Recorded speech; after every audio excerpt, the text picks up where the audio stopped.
They told you that you were special. Since you were a child, the people around you, your parents, your teachers, your peers, looked at you and handed you the most dangerous, toxic label a human being can ever receive. They called you gifted. They told you that you were smart. They watched you grasp complex concepts effortlessly while other children struggled. They told you that you had massive, undeniable potential. They convinced you that you were destined to do something great, something profound, something that would change the world. And you believed them. You built your entire identity, your entire sense of self-worth around this invisible crown. Now I want you to look in the mirror. I want you to look at the cold, hard, physical reality of your current existence. Look at your bank account. Look at your stagnant career. Look at the absolute, humiliating lack of actual, tangible achievements to your name. You are standing completely still. You are paralyzed. And the most agonizing part of your daily reality is this. You are forced to watch people whom you secretly consider to be far less intelligent than you, far less creative than you, and far less gifted than you, absolutely crush you in the real world. You watch them build businesses. You watch them achieve financial freedom. You watch them claim the exact life that you believe you are entitled to. You sit in your room, vibrating with a quiet, bitter resentment, telling yourself that they just got lucky. You tell yourself that the system is broken. You tell yourself that you are just waiting for the perfect opportunity, the perfect spark of inspiration, the perfect moment to unleash your dormant genius upon the world. Let me drag you out of your fantasy and into the brutal light of reality. You are not a dormant genius. You are a victim of your own ego. Your potential is not a weapon. It is a heavy, rusted anchor chained to your neck, dragging you straight to the bottom of the ocean. This is core wisdom. If you are tired of drowning in the illusion of your own greatness, if you are ready to kill the fragile ego and walk the path of the sovereign, you are in the right place. Subscribe. We build the fortress together. Let us completely dismantle the curse of potential. Let us perform a brutal psychological autopsy on your mind and examine exactly why the smartest people in the room are so often the ones who die with the most regrets. We must go down into the shadow self. We must look at the dark, hidden architecture of your ego to understand why you are actively sabotaging your own life. It all started with a fundamental error in how you were conditioned. When you were young, you were praised for your innate traits rather than your physical execution. You were told, "You are so smart," instead of, "You worked so hard."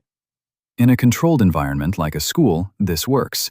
The system is designed to reward rapid comprehension and memory. You did not have to study. You did not have to struggle. You just showed up, took the test, and walked away with the prize. You learned that success was supposed to be easy, and that friction was a sign of low intelligence. But this created a monstrous, invisible vulnerability within your psyche. Because your entire identity was built on being naturally smart, your ego became massive, but incredibly fragile. It was a giant castle made of thin glass. Deep down in your shadow self, a terrifying phobia began to grow: the fear of failure. But it is not just a normal fear of failing at a task, it is an existential terror. If your whole identity is based on the premise that you are a gifted genius, what happens if you actually pour 100% of your energy, your sweat, and your soul into a project, and it still fails? What happens if you try your absolute hardest and the market rejects you? If that happens, the illusion is completely shattered. You would have to face the devastating reality that you are not special. You would have to accept that your absolute best is simply not good enough. Your mind finds this prospect so completely horrifying, so psychologically annihilating, that it creates a brilliant, foolproof defense mechanism to ensure you never have to face that moment.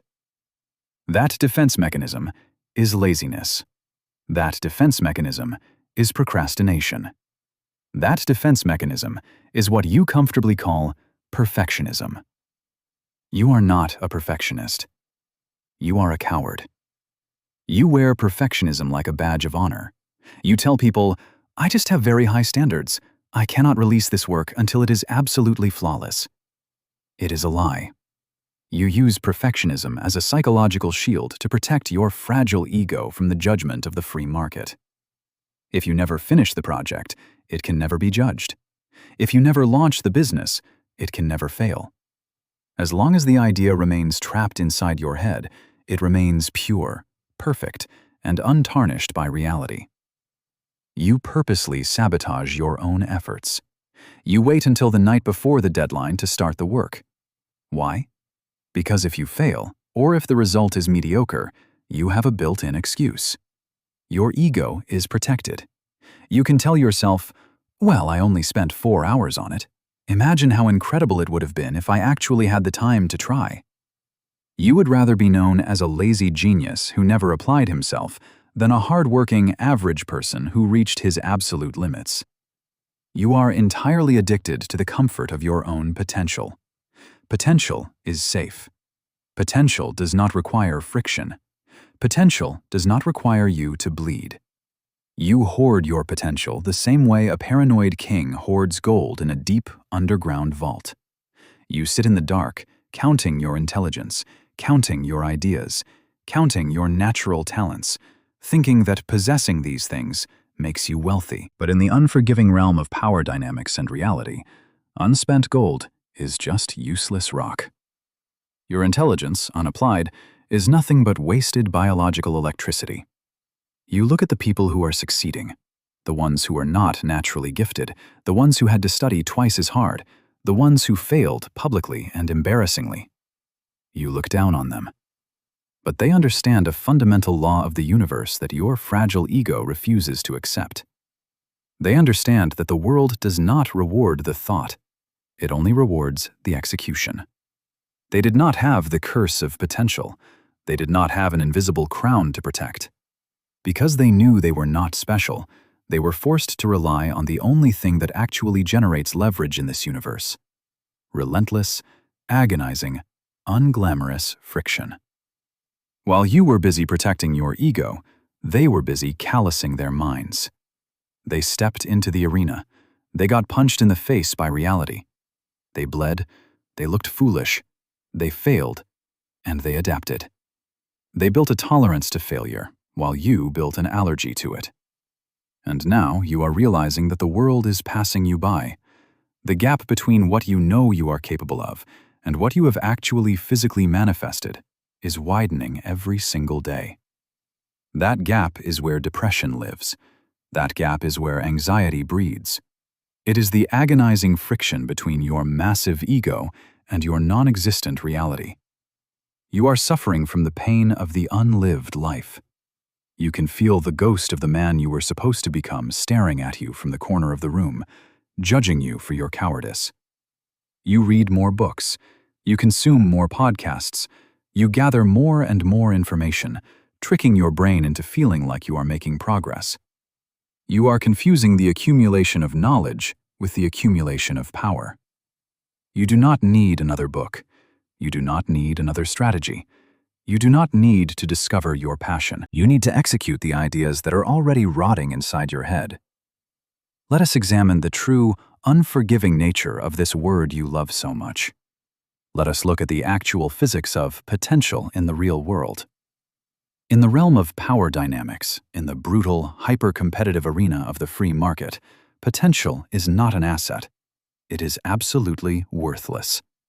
There is not a single market, a single investor, or a single high-value partner on the face of the earth who will pay you a dime or give you an ounce of respect based on what you are capable of doing.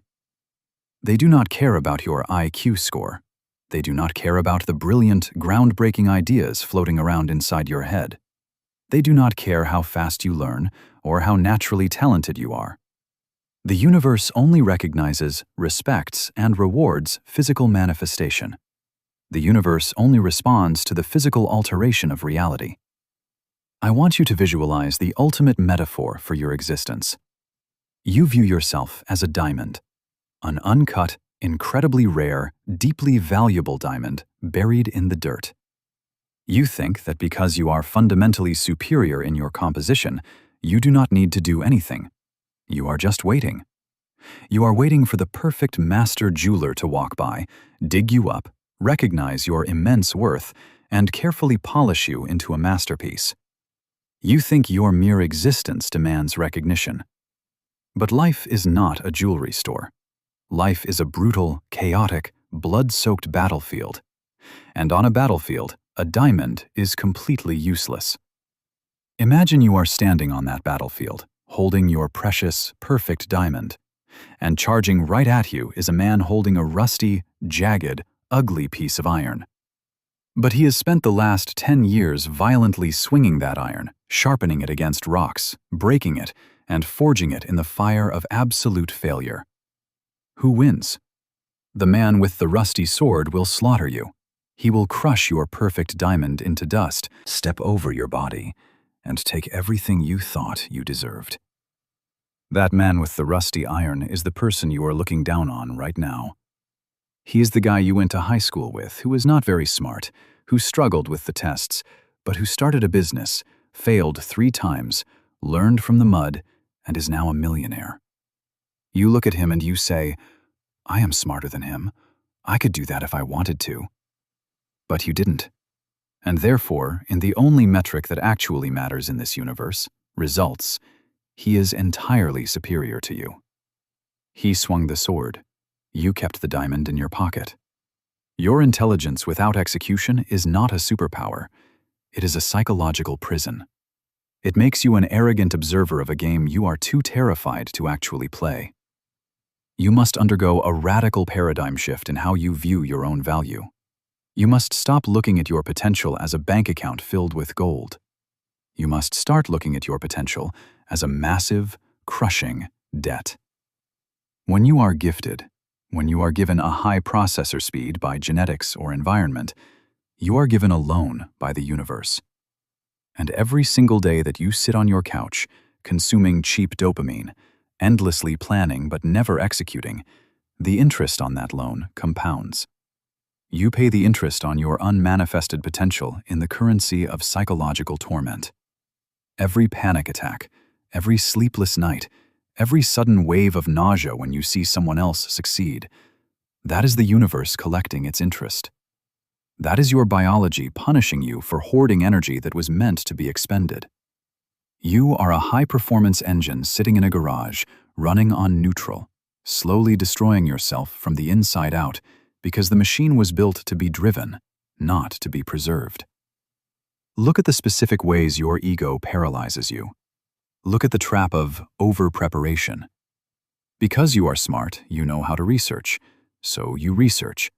You spend 6 months building the perfect business plan. You buy all the best equipment. You read 50 books on strategy. You optimize your morning routine. You create a perfectly color-coded spreadsheet. You mistake motion for action. You mistake planning for progress. You are doing everything physically possible to feel like you are working, without ever actually crossing the threshold into the arena where you can be judged. You are standing on the edge of the diving board, analyzing the exact chemical composition of the water, calculating the precise angle of your entry, reading a biography on Olympic divers, and completely refusing to jump. Why? Because the moment you jump, gravity takes over. The moment you jump, the outcome is no longer entirely in your control. The moment you jump, you might do a belly flop. You might look stupid. And looking stupid is the one thing the gifted child cannot survive. You have built a massive superiority complex to mask an even more massive inferiority complex. You refuse to start at the bottom. You refuse to be a beginner. When you try a new skill and you are not immediately brilliant at it within the first 10 minutes, you quit. You tell yourself, "This isn't for me," or "I don't really care about this anyway." You quit because the initial friction threatens your identity as a natural genius. You cannot handle the humiliation of being bad at something. So you retreat to the things you are already good at, the safe zones, the echo chambers where everyone agrees that you have so much potential. You are protecting an illusion at the cost of your actual life. You must understand that the modern world is completely ruthless. It is a hyper-efficient machine that separates the doers from the thinkers with brutal precision.